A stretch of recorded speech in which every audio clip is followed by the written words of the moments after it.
असं म्हटलं जातं change is the only constant. आणि हो, आपण जर खरंच विचार केला ना तर तेच एक शाश्वत आहे की आपण कायम बदलत असतो. वस्तू बदलत असतो, आपण पण बदलत असतो. आत्ता आम्ही बदलत आहोत आमची फॅमिली कार. हो, तुम्ही बरोबर ऐकलं. नुकतंच आपण 1-2 वर्षापूर्वी घेतलेली बलिनो आता आम्ही अपग्रेड करत आहोत. त्यामागे आमची वेगळी कारणं आहेत. आम्ही वेगवेगळ्या कारच्या टेस्ट ड्राईव्ह घेतल्या आहेत. ह्या व्हिडिओमधनं ज्यांना नवीन गाडी घ्यायची आहे त्यांना मदत व्हावी हा उद्देश आणि आमचा अनुभव काय आहे हे तुम्हाला सांगायचं आहे. ही लॉक केली का आता? हो. तर आजचा व्हिडिओ शेवटपर्यंत नक्की पहा. आवडला तर लाईक, शेअर, सबस्क्राईब करायला विसरू नका. कुठे चालले सगळे? आम्ही खूप फिरतो. जवळपास प्रत्येक आठवड्याला कुठे ना कुठे जातच असतो.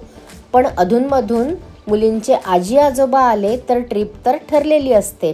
माझे आई बाबा आणि आपण मागे वाईच्या गणपतीला गेलो होतो.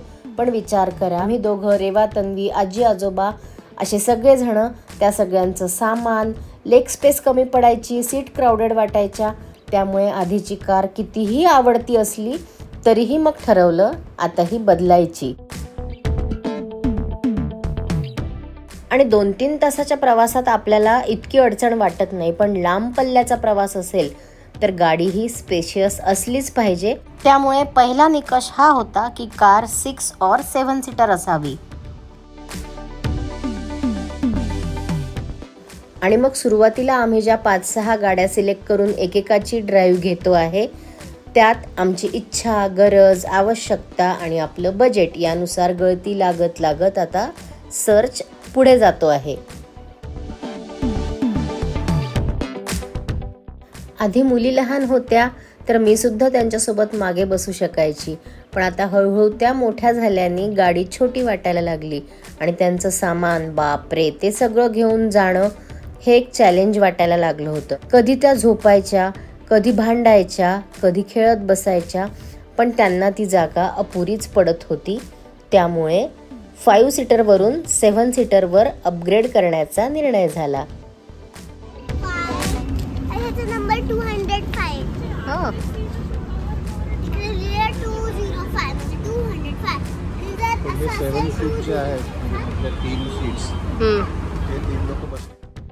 आत्ता हा एकत्र व्हिडिओ असला तरी ही प्रोसेस 6-7 महिन्यांची होती. काही ड्राईव्ह शोरूमला जाऊन तर काही घरी बोलवून घेण्यात आल्या. पुढची कार आहे XUV 700. चला बसा, रेवा, तनू.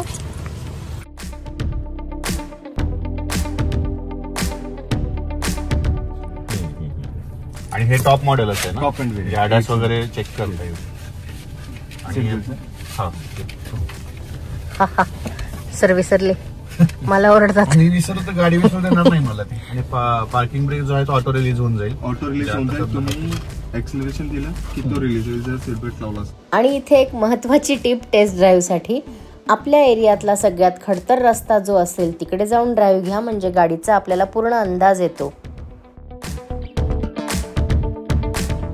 आणि जो टॅक्स आपण पे करतो तेवढीच अमाऊंट आपण घेतो. आता कॉस्ट जास्ती हो. किती होती गौरी? तो 1500 रुपयाचा. 1500 आहे का? नाही, जास्त आहे. पावसाळा असल्यामुळे आपल्याकडच्या रस्त्यांची अजूनच दुर्दशा झाली होती आणि त्यावरून गाडी चालवून पाहताना पुन्हा एकदा शिक्कामोर्तब होत होता की ही गाडी आपल्यासाठी योग्य आहे की नाही. ग्राउंड क्लिअरन्स जास्त असावा हा देखील एक क्रायटेरिया होता. 200 mm चा ग्राउंड क्लिअरन्स आहे. अशा रोडचा अजिबात आपल्याला प्रॉब्लेम आहे. म्हणून मुद्दाम इकडे घेऊन आलो की हे कळत असतं मस्त. महिंद्राचे आपले सगळे टिपिकल महिंद्राच्या एक्झिक्युटिव्ह सोबत ह्यांच्या खूप टेक्निकल गोष्टी सुरू असताना मी मिडल सीटवरच राहिली आणि मुलींनी मागे कब्जा घेतला. त्यांना त्यांचे उद्देश सगळे पूर्ण होत आहेत की नाही ते चाच पडून पाहायचं होतं. पेट्रोल डिझेल दोन्ही. पण पेट्रोल उशिरा आला ना, कारण पेट्रोल डिझेलच नाही महिंद्राचं. पेट्रोल आली तर 2016. आणि कार ड्राईव्ह घेणाऱ्यांसाठी आमच्याकडनं दुसरी महत्त्वाची टिप म्हणजे आपलं जे काही डेझिग्नेटेड पार्किंग असेल तिकडे नवीन घेऊ पाहणारी गाडी 1-2दा लावून पाहावी, म्हणजे आपल्यासाठी ते कम्फर्टेबल आहे की नाही ते पाहता येईल. इथे आम्ही पार्किंगमध्ये सुद्धा ही गाडी लावून पाहिली. आपली इकडे लावली आहे सध्या बेटा, ही लावून पाहायसाठी. आम्ही बलेनोत जातो. बंद आहे ती. तुमच्यापैकी जे लोक आधीपासून आपल्या चॅनलवरचे व्हिडिओ पाहत असतील त्यांना ही गोष्ट माहितीच आहे. म्हणजे आम्ही सांगितलेली आहे की कुठलीही गोष्ट घ्यायची असेल तर आम्ही एक्सेल शीट बनवतो, त्यात मग आमच्या दोघांचे मुद्दे मांडतो आणि शेवटी रिझल्ट ठरत असतो.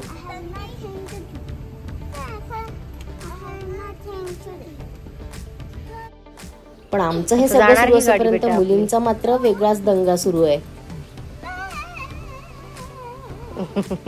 वीकेंडला आम्ही हा ड्राईव्ह घेत होतो आणि कियाकडनंच परत ही एक कॅरन्स क्लॅव्हिस जी आलेली आहे त्याची ड्राईव्ह आता आपण घेतोय.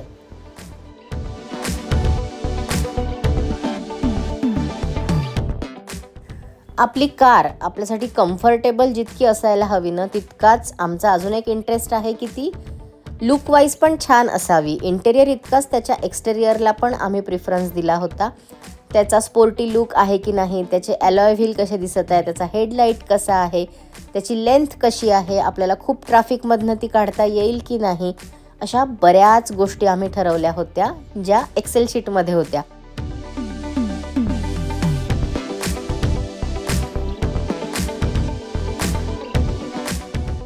ही जी थर्ड रो इथे दिसते आहे ती गरज नसताना आपण बंद करून त्याचा डिक्कीसारखा वापर पण करू शकतो, किंवा घरातले जास्त लोक मिळून प्रवास करत असू तर आपण ती छान कम्फर्टेबली सीट म्हणून पण वापरू शकतो. तर असे बरेचसे निकष आम्ही ठरवत शेवटी 7 सीटर ह्याच डिसिजनला पोहोचलो. खूप चांगल्या काही गाड्या होत्या ज्या आवडल्या होत्या, पण त्या 5 सीटर असल्यामुळे स्किप कराव्या लागल्या.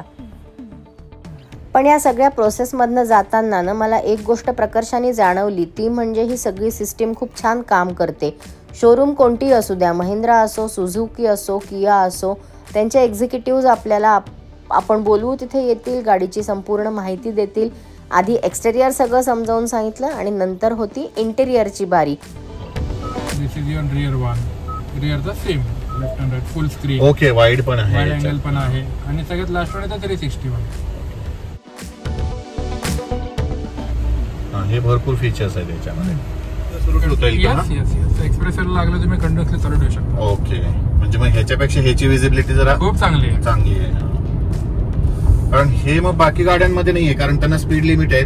30च्या वर गेले की हा कॅमेरा बंद होऊन जातो. कुठल्या गाड्यांना? म्हणजे आता माझ्या बलिनो मध्ये पण तसंच आहे. ते ब्रँड टू ब्रँड डिफर करतो.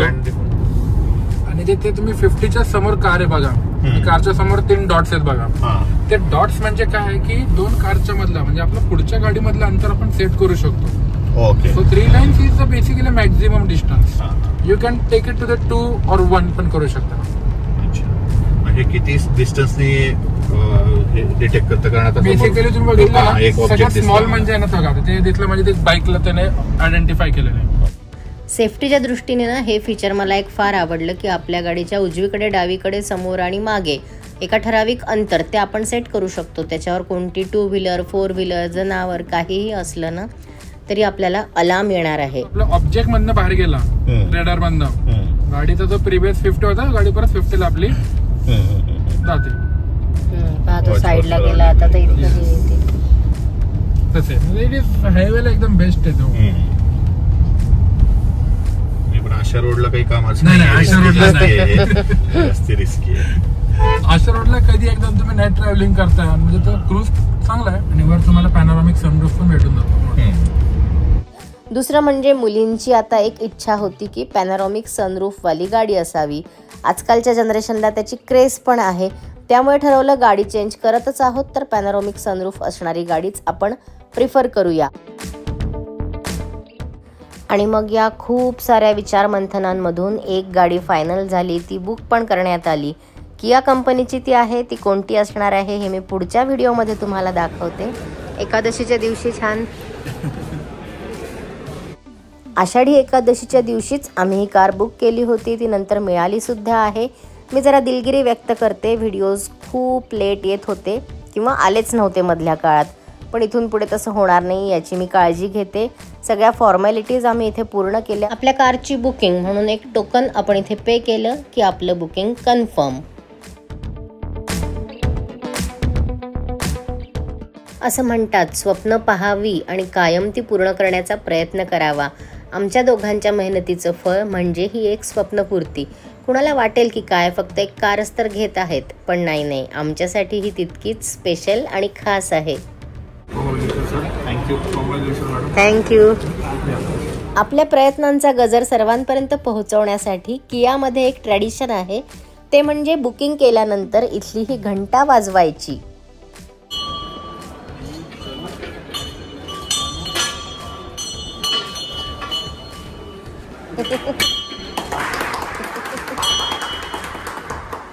लवकरच भेटू कार डिलिव्हरीच्या व्हिडिओमध्ये. तोपर्यंत stay tune, be happy, take care. जय महाराष्ट्र.